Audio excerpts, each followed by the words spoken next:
L'Assemblée nationale adopte la loi modifiant et complétant certaines dispositions de l'ordonnance portant code des procédures pénales.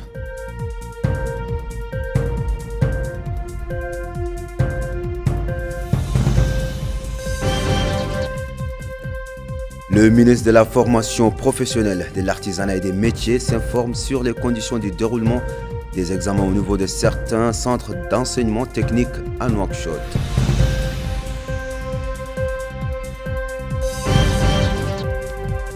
Présentation du rapport annuel sur la situation économique du pays sous le titre « Réformer pour l'inclusion et la résilience, maintenir la dynamique de la réforme de l'assistance sociale ».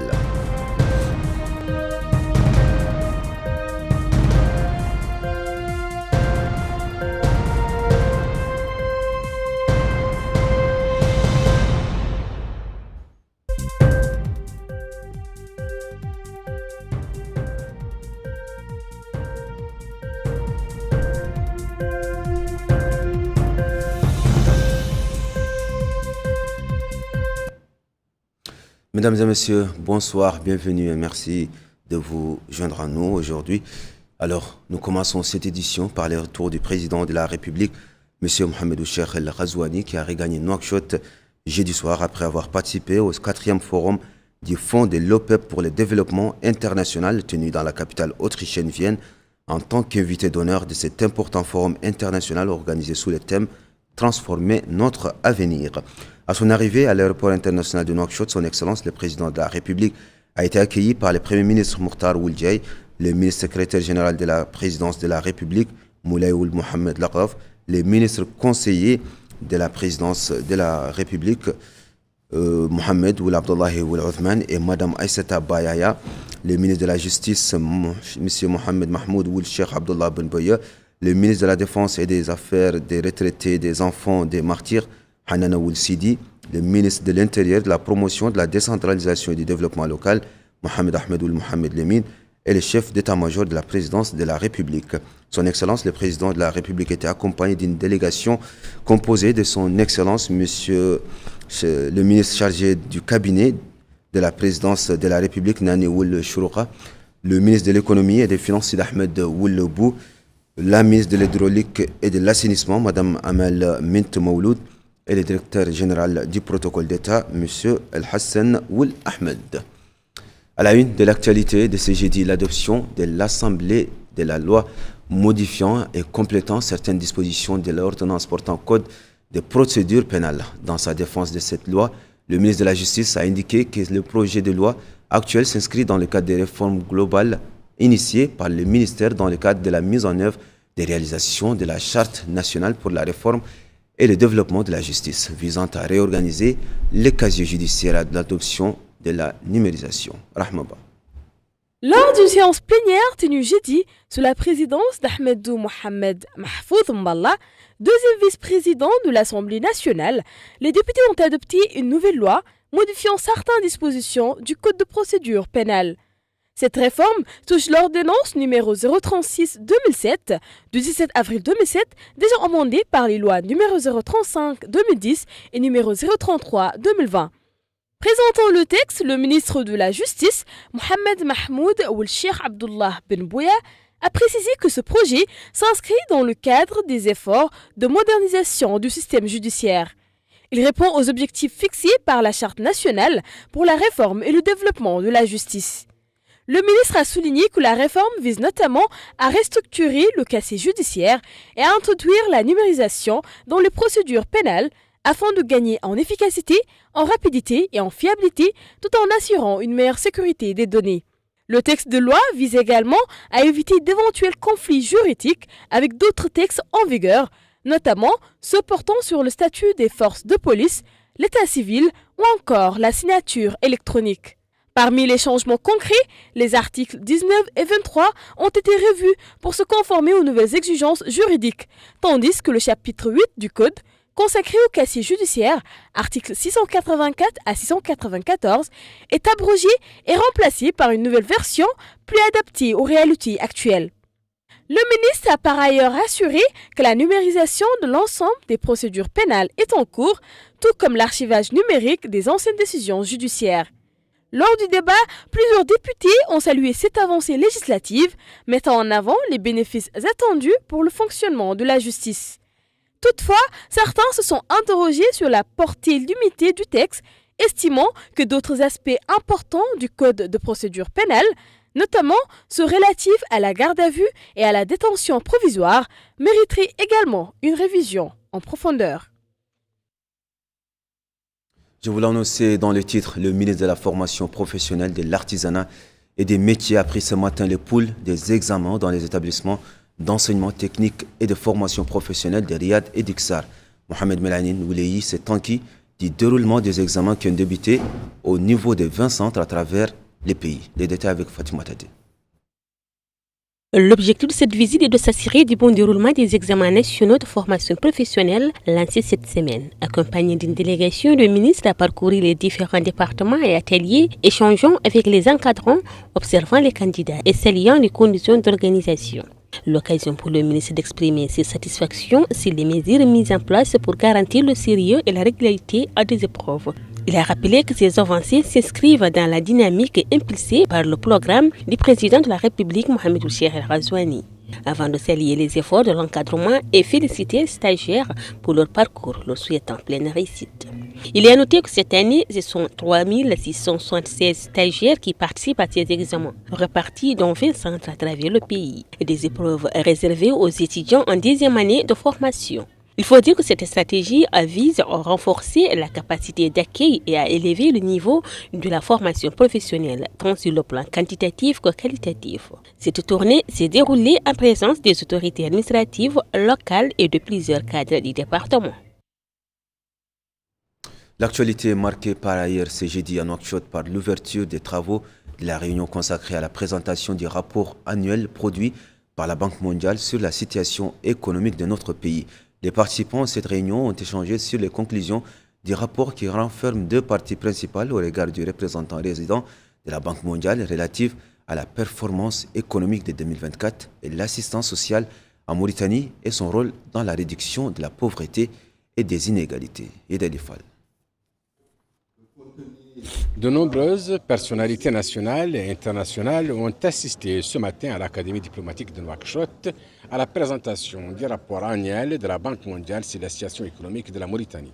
Parmi les figures présentes figuraient notamment le délégué général à la solidarité nationale et à la lutte contre l'exclusion Tazour, la commissaire à la sécurité alimentaire, le secrétaire général du ministère de l'Action sociale, de l'enfance et de la famille, la présidente de l'Observatoire des droits de la femme, de la jeune fille, ainsi que la représentante résidente des Nations Unies dans notre pays. La réunion a été présidée par le ministre de l'Énergie et du Pétrole, assurant l'intérim du portefeuille de l'économie et des finances, M. Mohamed Ould Khaled. L'événement organisé sous l'égide de la Banque mondiale était placé sous le thème « Réformer pour l'inclusion et la résilience », maintenir la dynamique de la réforme de l'assistance sociale. Dans son discours d'ouverture, le ministre a salué la publication de ce rapport qu'il a qualifié de moment privilégié pour un dialogue franc et constructif sur les réformes économiques et sociales. Il a assuré que les recommandations formulées seront intégrées dans les prochaines orientations stratégiques du gouvernement. Il a souligné que la Mauritanie a engagé ces dernières années des réformes majeures ayant permis de consolider les équilibres macroéconomiques, d'améliorer plusieurs indicateurs de développement et de renforcer les infrastructures de base dans les domaines de la santé, de l'éducation et de l'accès à l'eau potable, notamment au bénéfice des populations les plus vulnérables. Le ministre a insisté sur la nécessité de diversifier les ressources de croissance et de valoriser les ressources internes, conformément aux orientations du président de la République. Il a également mis en avant les efforts du gouvernement dirigé par le Premier ministre pour créer un climat d'investissement attractif, élargir l'assiette fiscale et renforcer les investissements productifs. Les intervenants se sont apaisantis sur les deux axes principaux du rapport, une évaluation de la performance économique en 2024 et les perspectives 2025-2027, d'une part, et d'autre part, un focus sur l'assistance sociale, en particulier le programme Tekafoul, dont les résultats ont contribué à la réduction de la pauvreté et des inégalités. Un autre rapport annuel sur les perspectives économiques de la Mauritanie pour 2025, émanant cette fois de la BAD, la Banque africaine de développement, a été lancé aujourd'hui. Ce rapport intitulé « Tirer les meilleures parties du capital de la Mauritanie pour renforcer son développement » vise à approfondir le dialogue politique sur les questions de développement économique du pays avec le gouvernement, les partenaires au développement et les investisseurs. Les points avec Mohamed Khattat. C'est un atelier consacré à la revue conjointe de la performance du portefeuille de projets financé par la Banque africaine de développement en Mauritanie pour 2025. L'occasion pour le secrétaire général du ministère de l'économie et des finances, M. Yacoub Ahmed Aïcha, de souligner que tirer le meilleur parti du capital de la Mauritanie pour favoriser son développement, comme titre du rapport de la Banque africaine de développement, est un choix fort réussi, compte tenu des efforts que notre pays déploie pour développer son capital humain naturel et du travail inlassable qu'il accomplit pour renforcer ses capacités économiques, lutter contre le chômage et stimuler une croissance économique durable. Ces efforts, a-t-il souligné, s'inscrivent pleinement dans la vision de développement portée par son Excellence, le Président de la République, M. Mohamed Ould Cheikh Al-Qazouani, dont le programme a placé le développement du capital humain comme étant un aspect essentiel. Et cela s'est reflété dans les importants investissements orientés vers l'éducation, la santé, la formation professionnelle, l'emploi des jeunes et qui ont réalisé des résultats palpables. Lui succédant, Madame Malin Blomberg, directrice générale adjointe du bureau régional de la Banque africaine de développement pour l'Afrique du Nord, a souligné. Mesdames et messieurs, je voudrais féliciter le gouvernement mauritanien pour la consolidation de son cadre macroéconomique, le renforcement de la mobilisation des recettes fiscales, l'amélioration de la gestion de la dette et l'accélération des réformes économiques et sectorielles qui vont permettre de soutenir une croissance inclusive. En outre, je souhaiterais saluer les actions en cours pour l'intensification des investissements dans le capital humain, dans l'infrastructure et dans le secteur de l'agriculture et dans les secteurs extractifs et gaziers.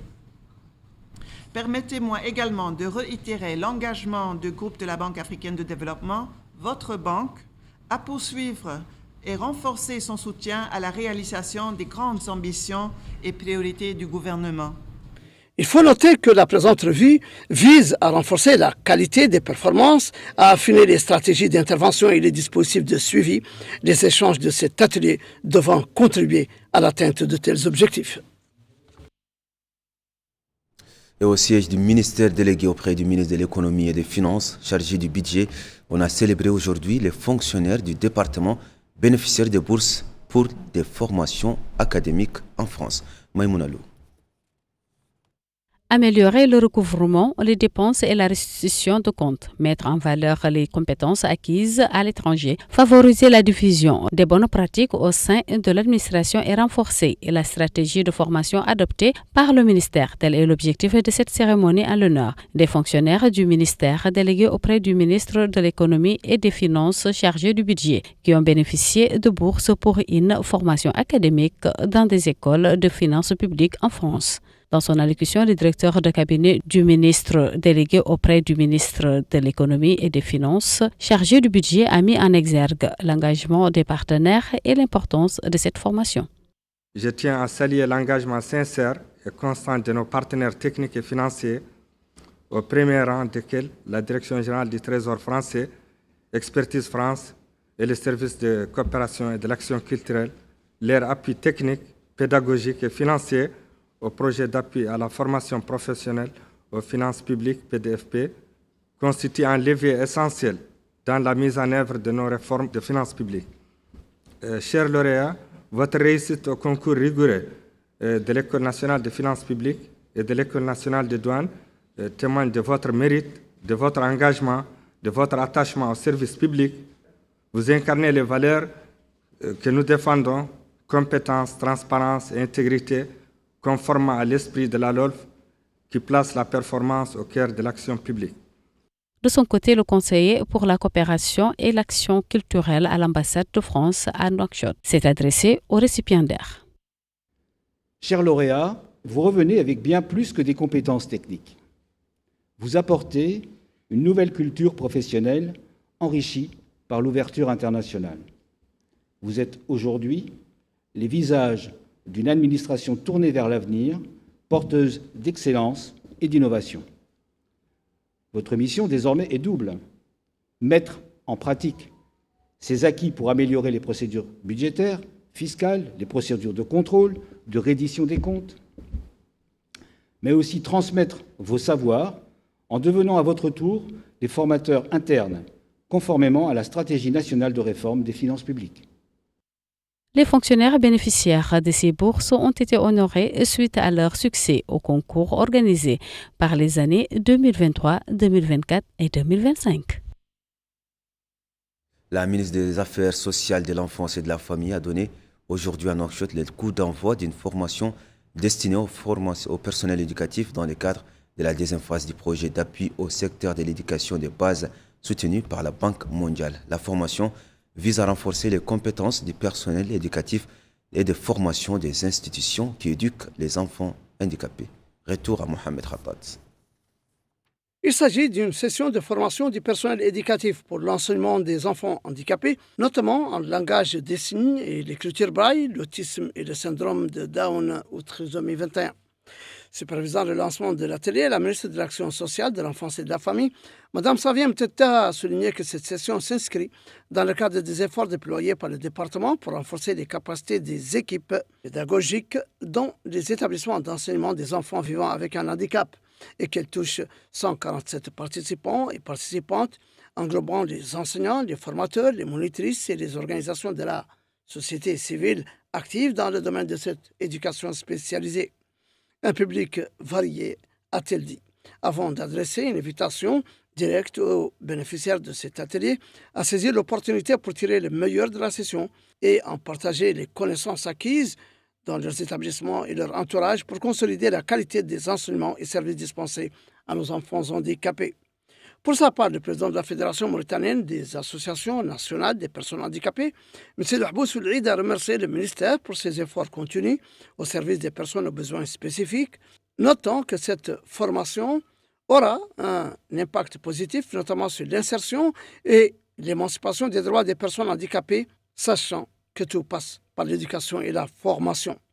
Les activités de cet atelier ont été marquées par une tournée de la ministre dans les salles de la session qui comprend plusieurs thèmes portant sur le handicap psychique, la trisomie, le handicap visuel, le langage des signes et l'autisme.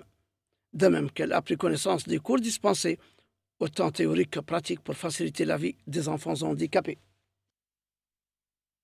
Clôture hier soir à Nouakchott du forum scientifique sur les exigences de la réalisation de la sécurité foncière organisé par la Cour suprême sous le titre « Conflits fonciers, problèmes et solutions ». Le forum auquel étaient conviés des experts de l'Algérie et du Sénégal a été sanctionné par un rapport détaillé de 21 articles couvrant tous les points importants et essentiels liés à tout ce qui pourrait développer la réalisation de la sécurité foncière. Aminata Khan. Les rideaux sont tombés sur les travaux du forum axés sur les exigences de la réalisation de la sécurité foncière dans notre pays. Ainsi, un rapport détaillé de 21 articles couvrant tous les points importants liés à tout ce qui pourrait développer la réalisation de la sécurité foncière a été lu lors de la clôture du forum. Le président de la Cour suprême, Cheikh Ahmed Ould Ahmed, a, au nom des juges et du personnel de la Cour suprême, remercié tous les participants pour le temps et les efforts qu'ils ont consacrés à enrichir les échanges sur les expériences dans les domaines qui constituent un travail quotidien des tribunaux. Il a indiqué dans ce siège que parmi ses recommandations figure la révision complète des différents textes fonciers ainsi que la promulgation d'une loi foncière générale et complète pour les milieux urbains et ruraux, ainsi que la création d'une juridiction foncière spécialisée chargée de la généralisation et la compétence exigée.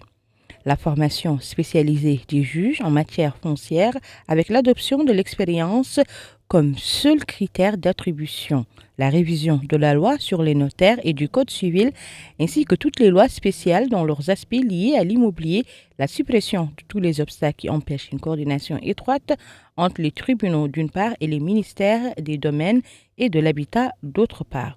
Il a déclaré que ce forum était l'occasion pour les juges, les assistants et les chercheurs de prendre connaissance de la publication des travaux des 2 colloques scientifiques organisés par la Cour suprême au cours de l'année dernière. Enfin, il a remercié les présidents des séances, les conférenciers, les participants pour leurs efforts, ainsi que le président et les membres du bureau technique et le secrétaire général de la Cour suprême qui ont travaillé d'arrache-pied au cours de ces 5 derniers mois à la préparation des documents cadres et au suivi et à la mise en œuvre de la rencontre. On referme cette édition par cet atelier organisé sur le site du barrage du Djama, situé à la frontière entre le Sénégal et la Mauritanie, par l'Organisation pour la mise en valeur du fleuve Sénégal, OMVS, et le pôle mondial d'innovation de la Convention cadre des Nations Unies sur les changements climatiques. La rencontre a réuni des experts, chercheurs, innovateurs, représentants d'institutions internationales et acteurs communautaires qui ont échangé autour des défis auxquels et enjeux et perspectives du bassin du fleuve Sénégal. Bokar Baylaba y était également pour nous. De la Guinée à la Mauritanie, en passant par le Mali et le Sénégal, coule une artère de vie qui façonne le destin de millions de personnes. Cette artère, c'est le fleuve Sénégal. Cette artère est un lien, un grenier et un défi commun de ces 4 pays. L'objectif de cet atelier, organisé sur le site du barrage de Djama, est crucial. Comment faire du bassin du fleuve Sénégal, fragile mais plein d'avenir, un modèle de résilience climatique, de développement d'emplois et d'idées nouvelles. Notre ambition collective, dans le cadre de notre vision OMVS 2050, qui a été élaborée conjointement avec nos États, est claire. Un bassin du fleuve Sénégal prospère, résilient, inclusif et innovant. Pour y parvenir, nous devons renforcer les ponts entre science et action, entre innovation et savoir traditionnel, entre initiatives locales et politiques régionales. À travers cette rencontre, nous affirmons notre volonté de faire de l'OMVS un espace de convergence, de porteurs d'innovation, que les bonnes idées, d'où qu'elles viennent, trouvent ici un terrain fertile pour se concrétiser et se dupliquer. Je souhaite que nos travaux aboutissent à une feuille de route commune, des recommandations opérationnelles et des initiatives pilotes tangibles. Je réitère mes remerciements à toutes et à tous, à nos partenaires, pour nous avoir accompagnés, notamment la SONADER, aussi M. le directeur général de la SOGEP et de nos partenaires techniques et financiers, aux personnes qui ont contribué à que cette rencontre soit une réalité du côté de la Convention, les jeunes innovateurs, les élus, les modérateurs et tous ceux et celles et ceux qui ont contribué à faire de cette rencontre une belle réalité. L'immense potentiel du bassin du fleuve Sénégal ne pourra être pleinement réalisé que par une approche intégrée. Autre allocution, c'est celle faite par le chef du pôle mondial de l'innovation de la Convention des Nations Unies sur le changement climatique, Massamba Chouaï, qui a indiqué que les bassins fluviaux jouent un rôle important dans le développement durable. Il a souligné que la collaboration avec l'OMS va permettre d'utiliser l'innovation pour servir les populations autour du bassin du fleuve Sénégal. La Société nationale pour le développement rural SONADER est un acteur clé de la mise en œuvre des politiques de l'OMVS en Mauritanie, contribuant ainsi à la valorisation du fleuve Sénégal et au développement rural. Au nom des partenaires techniques et financiers, je les remercie vivement et je réitère notre engagement tous à être derrière l'OMVS pour arriver rapidement à concrétiser une planification qui prend en compte les effets attendus du changement climatique. Cette réflexion ne peut se faire que dans un cadre mutuel. Chaque pays seul ne peut pas agir, ou plutôt sa réaction sera à effet très réduit. Donc je crois que cette réflexion va être importante pour le devenir de nos pays et le développement de nos paysans et nos citoyens, je dirais de façon générale. Parce qu'effectivement, quand on pense fleuve Sénégal, on pense agriculture, mais on doit penser aussi alimentation en eau potable.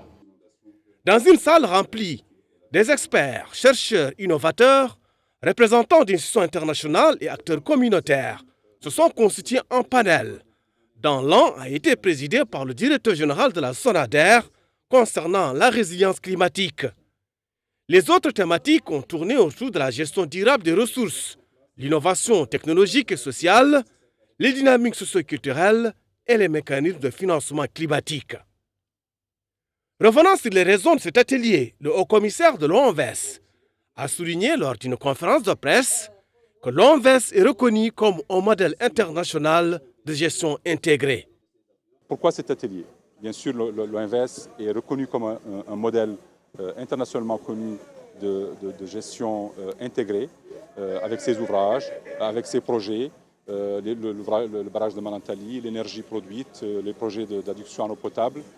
Mais avec les changements climatiques, avec la récurrence des événements extrêmes, il devient important de réinventer et de consolider le modèle de l'OMVS. Et aujourd'hui, nous avons, avec la Convention des Nations Unies sur les changements climatiques, réuni des experts nationaux et internationaux de nos États pour discuter de ces thématiques et produire des recommandations qui vont être, nous l'espérons, des exemples, des projets concrets qui peuvent être accompagnés et dupliqués pour le bien de nos populations.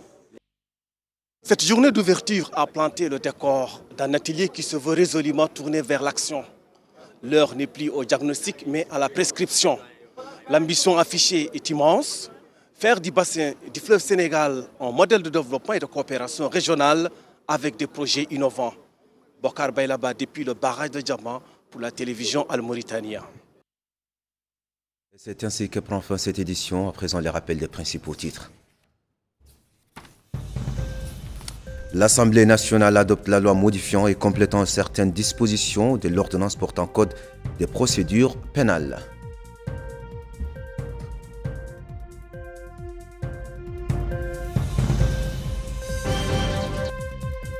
Le ministre de la Formation professionnelle, de l'Artisanat et des Métiers s'informe sur les conditions de déroulement des examens au niveau de certains centres d'enseignement technique à Nouakchott.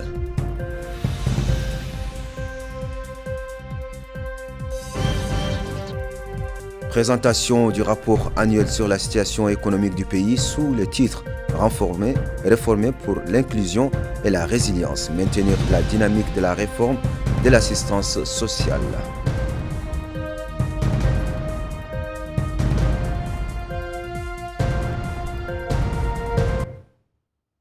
Mesdames, Mesdemoiselles, Messieurs, merci de nous avoir suivis, merci de votre fidélité. Rendez-vous demain à la même heure pour votre JTF. Bonne soirée.